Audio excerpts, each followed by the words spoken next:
Hello friends, good evening সবাইকে। আর এই ভিডিওটা রোববার বিকেল থেকে শুরু করলাম। আর মাঝখানে তো ভিডিও দেইনি, সময় পাইনি। আর বাপের বাড়িতে এসেছি, একটু সবার সাথে গল্প করছি, আনন্দ করছি, তাই একটু পাহাড়ের দিকে গিয়েছিলাম। তো আসার পথে ওটা ছিল, ভিউটা খুব সুন্দর ছিল পাহাড়ের। তো আসার পথে আবার মেলাতে ঢোকার খুব ইচ্ছা করলো, তাই বরকে বললাম চলো মেলাতে। মেলার এই লাইটগুলো দেখতে দেখতে ঢুকে পড়লাম মেলার ভিতর। বৈশাখী মেলা চলছে এখন। তো এই মেলাটা অনেকটা বড় জায়গা নিয়েই হয়েছে। আর রোববার দিন ছিল, তো এত ভিড়ে ঠাসাঠাসি করে আমরা ঢুকলাম। ওই যে আমার বর আগে আগে যাচ্ছে আর ছেলেকে নিয়ে, আর আমি পিছন পিছন ক্যামেরা করতে করতে যাচ্ছি, ভিডিও করতে করতে।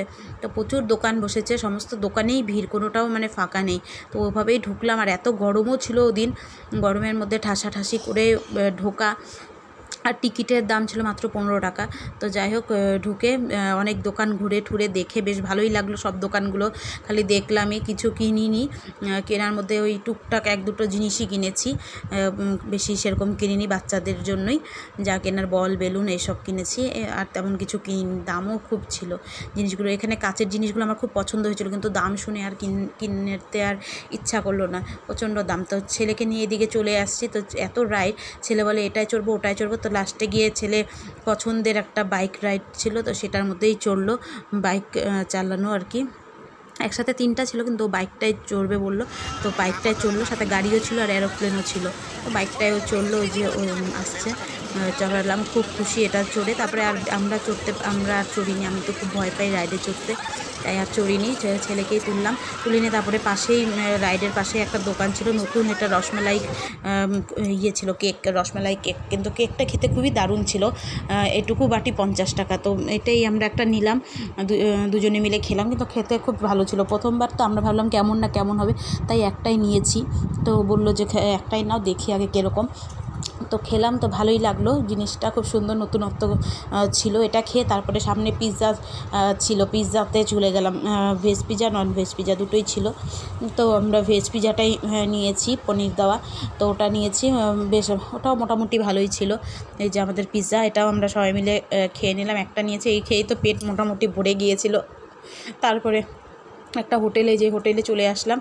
রাতে যেহেতু ছেলেকে তো কিছু খাওয়াতে হবে, তাই একটু খাওয়ানোর জন্য চলে আসলাম। এই করে বাড়ি চলে গেলাম, আর বেশি দেরি করিনি। আর এটা হলো সোমবার দিন সকালের ভিডিও, সোমবার না মঙ্গলবার দিনকার ভিডিও, সরি। তো সব মাকে বললাম আমি রান্না করি, মা বললো না আমি কেটে দিই, তাহলে তুই রান্না কর। তো মাকে রান্নাঘর থেকে বের করে দিলাম। এই দেখো সজনা ডাঁটা করবো, আর করলা ভাজা করব, আর সজনা পাতার যে শাক সেটা করবো। আর সকালে রুটি আর আলুর তরকারি করেছি। বোন যেহেতু ডিউটি যায়, ওর জন্য ভাতও করে দিয়েছি, রুটিও করে দিয়েছি। ভাত খাবে, রুটি নিয়ে যাবে। আর এদিকে দুই ভাই মিলে শেয়ারিং করে খাচ্ছে। তো ভাবলাম আমি রান্নাগুলো করে নিই, মা ওদিকে স্নান করে পুজো দিয়ে নিক। আর দুই ভাই মিলে বসে বসে খাচ্ছে, কি সুন্দর। দাদা ভাইকে খাইয়ে দিচ্ছে সুন্দর করে, আর কার্টুন দেখছে দুজনে মিলে। তা আমি এই যে ভাবলাম এখন আমারও খাওয়ার টাইম, তো আমিও ভাবলাম একটু রায়তা খেয়ে নিই। তো এই যে টক দই বের করে রেখেছি, রায়তা খাবো।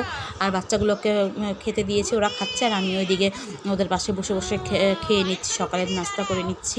তো করে তারপর রান্নাঘরে ঢুকবো। আর সকালের তেমনি কাজ, বাসি কাজগুলো বোন করেই যায়, মোটামুটি হয়ে গেছে। তো রান্নায় বাকি। তো এটা হলো পুদিনা পাতা চাটনি করেছি, কাঁচা আম দিয়ে, খুব ভালো লাগে এটা খেতে, এটা করেছি। আর এই যে পটলের তরকারি করবো। আর এদিকে আমার সজনা ডাঁটা চচ্চড়িও হয়ে গেছে। আর এই যে শাকটা যে ছিল ওটা বাটা হয়ে গেছে। আর এদিকে বিনস ভাজা ছিল, বরবটি আলু ভাজাটাও হয়ে গেছে। আর একটু আমের চাটনি করবো পাতলা। আর এই যে বাবার জন্য একটু ঘোল করে রেখেছি টক দই দিয়ে, তো বাবা আসলে পরে দিব, তো রেখে দিয়েছি। বাবার মেয়েদের তো বাবারা সবসময় প্রিয় হয়, তাই বাবার জন্য করে রেখে দিয়েছি। আর এদিকে রান্না কমপ্লিট, দুই ভাইকে স্নান করিয়ে দিয়েছি, দুজনে বসে বদমাশি করছে, ওদেরকে এখন খেতে দিব। আর খেয়ে দিয়ে বিকালবেলায় রেস্ট করেছিলাম। এটা হলো বিকালবেলা দুই ভাই মিলে বলছে মিমি খিদে পেয়েছে, তো ভাবলাম ওদের জন্য একটু পাস্তা করি। আর আমারও খিদে পেয়েছে, তো পাস্তা করছি। আর এদিকে বাচ্চাগুলোকে কার্টুন দিয়ে দিয়েছি, কার্টুন দেখছে। এইদিকে 7টাও বেজে গেছে, বোনেরও আসার টাইম হয়ে গেছে অফিস থেকে। তো ওই যে পাস্তা দেখো, আমি ফুলকপি, ক্যাপসিকাম, আলু সব কেটে নিয়েছি। আর একটু মটরশুঁটিও দিয়ে দেবো। আর পাস্তাও সেদ্ধ করা হয়ে গেছে। ভালো করে পাস্তা করে এটাই বাচ্চাদেরকেও দিয়ে দেবো, আর আমিও খাবো। বেশি সবজি দিইনি, কারণ বাচ্চারা তো অত খেতে চান, আমি একমাত্র আর বোন যা, ওই জন্যই আজকের ভিডিওটা এই পর্যন্ত। কেমন লাগলো তোমরা জানি।